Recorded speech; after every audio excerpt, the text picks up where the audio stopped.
चलो देखो देखो जब ये क्वेश्चन आएगा तो पहला स्टेप तो यही होगा कि cos 2x की आइडेंटिटी लगा देते हैं। एक तो ये स्टेप बन सकता है हमारा कि एक्स एक्स वाले हो जाएंगे सारे एंगल्स, है ना, तो वो स्टेप बन सकता है, या फिर मैं सम टू प्रोडक्ट कन्वर्ट कर दूं, वो स्टेप बन सकता है। ये दो स्टेप्स ही हैं जो हम सोचेंगे, और नीचे वाले को भी मैं कन्वर्ट कर सकता हूँ, ये आइडेंटिटी है हमारी।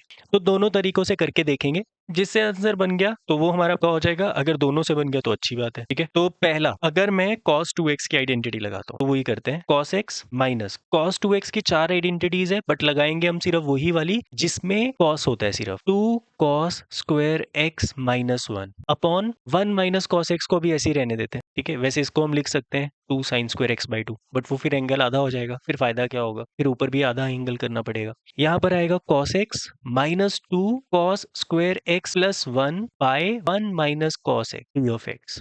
न्यूमिनेटर में क्वाड्रेटिक इक्वेशन जैसी चीज बन रही है, मतलब 2 cos square x minus cos x minus 1।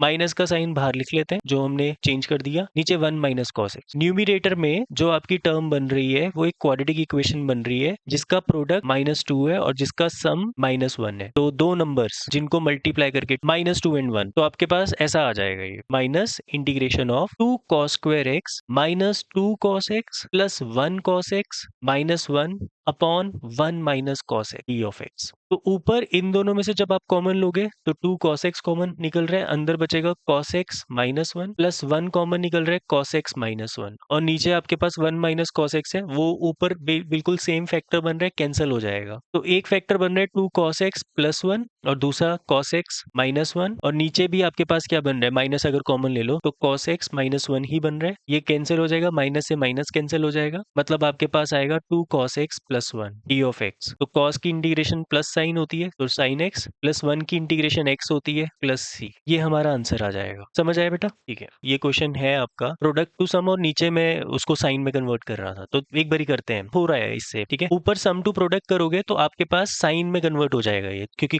Minus का साइन है। 3x बाई 2, दोनों को x प्लस 2x अपॉन 2 करोगे तो 3x बाई 2, साइन माइनस करोगे तो माइनस x बाई 2 आ रहा है ना, माइनस बाहर आएगा तो वो पॉजिटिव हो जाएगा। और 1 माइनस cos x को मैं क्या लिख सकता हूँ, ये स्पेशल आइडेंटिटी हमने याद की हुई है, 2 sin स्क्वायर x बाई 2। 2 से 2 कैंसिल हो जाएगा, माइनस का साइन इससे बाहर वाले से कैंसिल हो जाएगा, जब बाहर निकलेगा sine of minus theta, minus sine theta होता है, ये वाली चीज इससे कैंसिल हो जाएगी, मतलब मेरे पास ये बच गया था। तो 3x बाई 2 को आपने ऐसा लिखा x प्लस x बाई 2 और उस पर साइन a प्लस b की आइडेंटिटी लगाई। यहाँ पे मैं साइन 3 थीटा की आइडेंटिटी लगाऊंगा तो भी मेरा एंगल x बाई 2 बन जाएगा।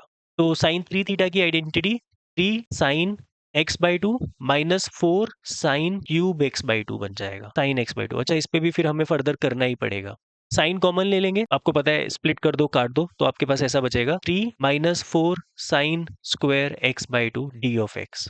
ये चीज आ जाएगी, तो जिसमें 3 की इंटीग्रेशन तो x हो जाएगी, चलो भी कर लेंगे, 3 माइनस 4, इसको तो कन्वर्ट करना ही पड़ेगा आपको साइन स्क्वायर को, क्योंकि लीनियर में कन्वर्ट करना पड़ता है, स्क्वायर की डायरेक्ट इंटीग्रेशन नहीं होती। तो 1 minus cos x by 2 D of x, integration 3, ये कट जाएगा, minus 2 plus 2 cos x D of x।